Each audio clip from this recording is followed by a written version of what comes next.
Welcome to the Consistency Corner podcast. I'm so glad you're here. Today, we are talking about the art of a social media sabbatical, how to take a break and come back smoothly.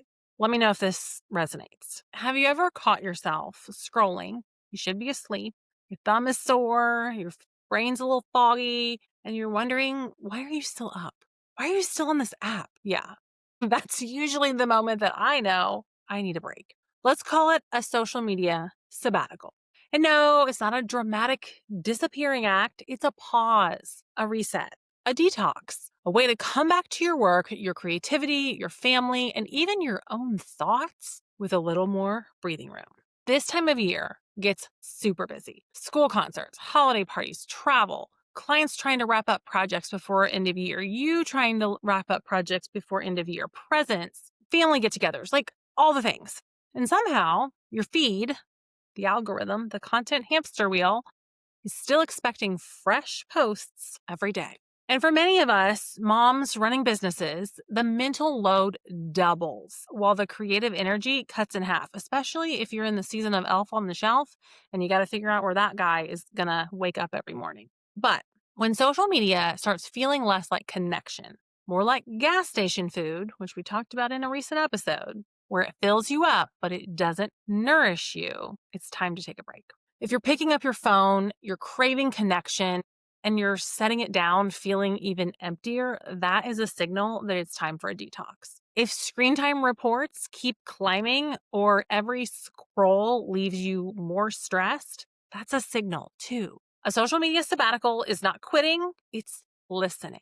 It's acknowledging that you can't pour strategy from an empty cup and that the social media atmosphere environment is draining your cup. So you decide you're going to take a break. You're going to take a little detox. Should you announce your break? Short answer, not always.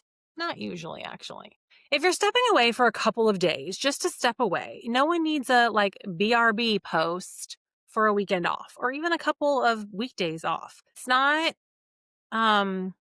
2002, it's not your aim away message. Remember those. But if it's going to be a week or more, a soft announcement might help set some expectations. A simple, in your stories, hey, I'm taking a short detox, making some space for a few things. I will be back soon.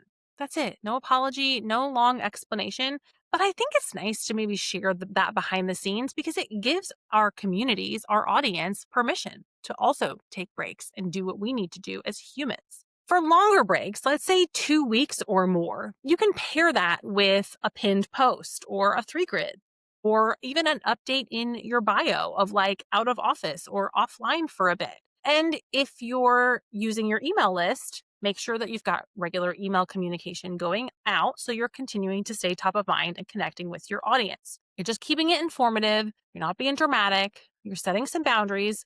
You're not broadcasting that hello, I'm not going to be at the party anymore. It's just a matter of connecting with your audience, right? So before we take our social media sabbatical, I've got a 6-step checklist for you to go through. Number 1, what's your goal? Is it rest? Is it family time? Is it focus time on other activities? Knowing why you are logging off will keep you from drifting back to the thing that keeps pulling us in. Because remember, these apps, they are designed to keep you on them. That's literally what their job is. Number 2, decide your visibility. Is this a full-on break or is there going to be minimal presence? Are you going to schedule some posts during this time, but you're just not showing up on stories or in the DMs or the comments? Do you have a 3-grid? If it's a longer break, a 9-grid could work beautifully as your digital storefront. And then that way, whenever somebody does land on your profile because they connect with you in another way and go to look you up on social media like we do, there's content there for them to consume that is intentional. But if it's not a season where you need a 9-grid or an updated 3-grid or even that pinned post or bio update of out of office, decide, are you showing up in stories or not? Maybe it's 1 story a day that you're connecting. Maybe you're eliminating the app off your phone altogether because sometimes that's what you need to do to break those habits. But number 3, after we've defined our goal and we've decided what our visibility will be during this break, we're going to decide how we're announcing it. Or if we're setting up like an auto reply to messages, if you do get a lot of DMs, just letting people know I might be slow to respond, taking a little bit of a social media break. Or again, if it's a pinned post, an update to your bio, or something in the highlight bubbles, just signaling to your audience like, hey, I didn't fall off the face of the earth. Number 4, checking in on your ManyChat automations. Now, if you have not heard of ManyChat, we talked about it in a recent episode all about engagement. So go back and listen to that one. But if you have sales that you would like to keep moving during your social media break, you can set up ManyChat automations that send links to opt-ins, to products, whatever, to get DM conversations going and have them be automated. And then whether you have a team member handling engagement in your inbox or you're just leaving it left unread, you know that at least something has gone out to your audience if they opt in and say like, hey, yeah, send me this thing from one of your existing pinned posts. Or maybe you had a reel that like went viral and people are continuing to find you and find your content even after you've logged off. So look at your DM automations. And number 5, schedule or repurpose 1 or 2 evergreen pieces of content. Now, this is especially if you're going to be taking a break that's a week or more and you're not doing a 9 grid or a 3 grid. Just pull some older content that resonated and repost them. You don't need to reinvent the wheel. Just keep the algorithm being fed a little bit so that you don't have to revive it when you come back. And then number 6, decide if anybody is watching the door or the comments section and DMs. If you do have a VA or a teammate, you might let them peek at comments once a week. Or if it's just you, silence the notifications so you're not tempted to go in there and answer them if it's not critical.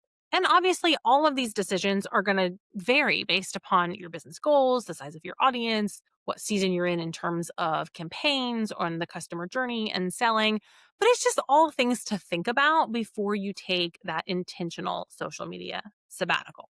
Now, I mentioned the algorithm, and this is the part that everybody gets worried about. And I want to be honest, your reach might dip a bit when you hit pause, or it might spike and then dip again, but it'll come back.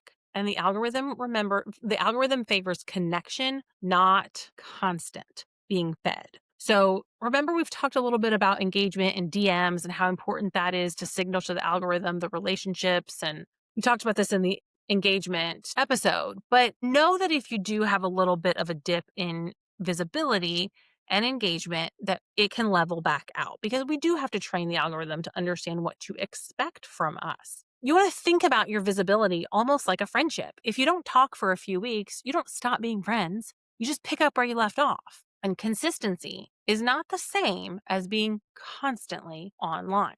So what about when you come back? This is the part that so many people overthink. And Colleen Nichols, who is the author of a great book called Don't Make It Weird, How to Be a Human on the Internet, give her a follow on Instagram. No Shame Sales Game is her business handle. Colleen Nichols is her personal handle. But she has a great analogy that she talks about of whether or not you should announce when you come back. And what she says is if you left a party to go to the bathroom, you would not come back and be like, hey, everybody, I'm back from the bathroom. I'm just ready to rejoin the conversation. No. You would just walk back into the conversation, right? And talk to people. Social media is the same way. When you're ready, just rejoin. You don't have to do like a, hey, I'm back. There's been so much going on behind the scenes. I've got to update you since I haven't been here. What we really want to do is start with some audience-centered content. Make it engaging. Ask a poll. Ask a question. Invite conversation. And then if you do want to do a feed post, a story with a quick recap of what happened while you were off the app, do something that has value, a tip, a reframe, a relatable thought. And if you want to share some behind the scenes, a carousel or a reel or a life lately photo dump, that's okay too. It humanizes you without turning the spotlight inward. And that type of content does resonate with our audiences, but we don't have to overthink it. It doesn't have to be like, here's my photo dump, and then the caption being like, hey guys, I took a couple weeks off of social media. It's like, no, life lately, here's what I've been up to. You don't need a grand re-entry plan. You just need to show up again like the friend who has always been part of the conversation. So let's talk a little bit more about the emotional side and the boundaries and mental health considerations when it comes to social media. Sometimes a sabbatical is less about strategy and more about your sanity. when you're overwhelmed by the news cycle, when every post feels loud and your creativity feels flat. You don't owe the internet your presence. You got to take a cue from your own body. If your jaw tightens every time you open Instagram, if you catch yourself doom scrolling down the rabbit hole of polarizing, political, depressing content, or if you're refreshing insights more than you're enjoying creating, that's all data, which is really emotional data of how we're feeling and that we're feeling the need to step away, to refocus on real connection, have coffee with a friend, enjoy a family movie night, spend some time outdoors. I know where most of y'all live. It's probably cold. I'm so freaking lucky to be here in Florida and I can go outside and touch grass in December. But even if it's like going and driving around and looking at the Christmas lights with the NSYNC holiday album playing in the background, that sounds like a fun time. Or journaling or listening to your favorite playlist, taking a walk, whatever nourishes you that is not getting stuck in the scroll. Remember, social media, these apps, they are designed to keep you consuming, but creation and connection can live outside of the scroll.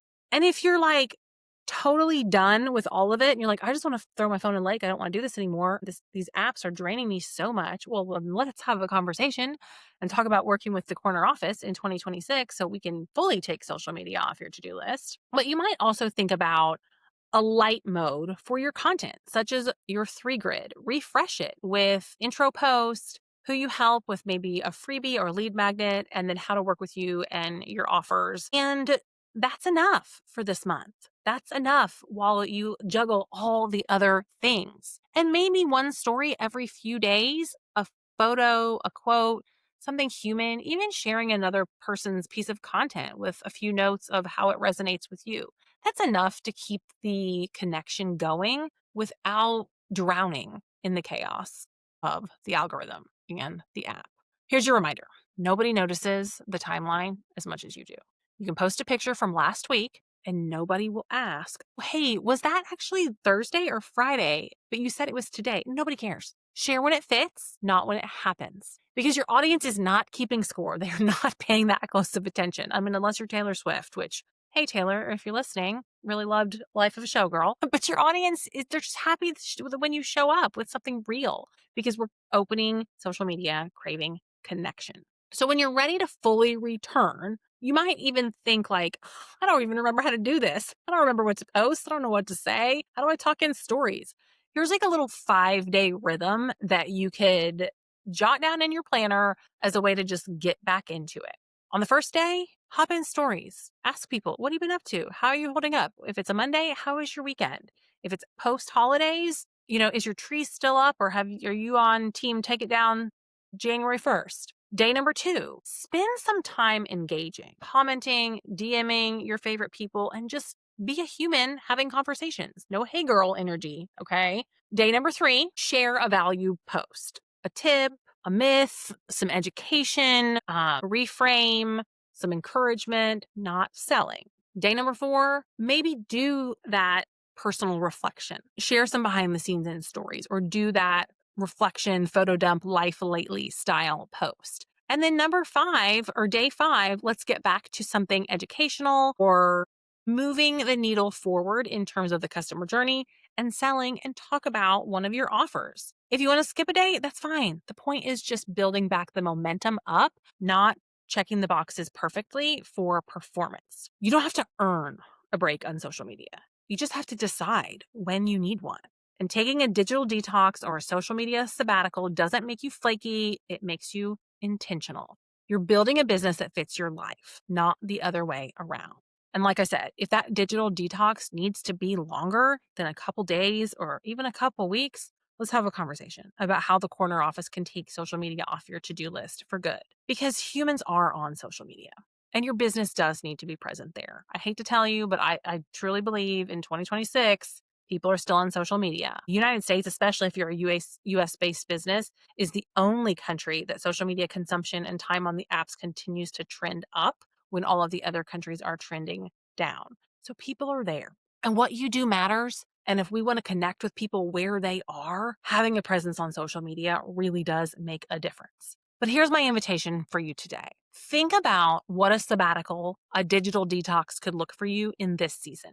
Maybe it's 3 days, maybe it's 3 weeks. Choose the style, whether it's silent, soft, or full on unplugged. Mark it on your calendar. Text a friend and let her know so she can help hold you accountable. Because believe me, when we say we're not going to post or we're not going to create content, but we still show up and scroll, that's not a digital detox. Okay.